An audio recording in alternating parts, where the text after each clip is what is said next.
Isang dasal para sa aking buong pamilya. Panginoon, maraming salamat sa aking pamilya. Maraming salamat at lagi silang andyan.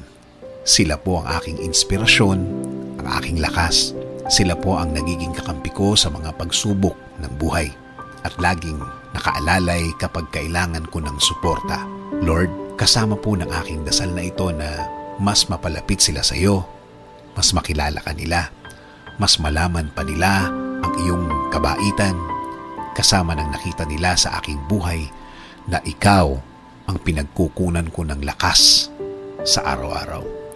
Kasama na rin ang aking dinadasal na tulungan niyo rin ang bawat isa sa kanila sa tuwing kailangan nila ng tulong ninyo, Lord. Tulad na lang ng pagtulong na ginagawa mo para sa akin. Every time na kailangan ko po ng tulong niyo, palagi niyo silang samahan at protektahan sa lahat ng oras. Alam ko po na napakadelikado na sa labas at kailangan nila ng proteksyon ninyo sa mga buhay nila, kasama na ang kani-kanilang mga trabaho. Ikaw, Panginoon, ang nakakaalam ng lahat ng kanilang pinagdadaanan. Alam mo kung anong mga pagsubok ang dumadating sa kanila. At alam ko, Lord, na ikaw lang ang makakatulong at makakasuporta sa kanila dahil alam mo ang kani-kanilang mga buhay.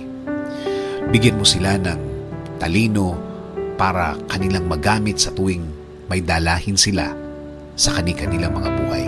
I-remind mo sa kanila na ikaw lang ang panggagalingan ng mga bagay na ito, mga tulong na ikaw lang ang makakaprovide.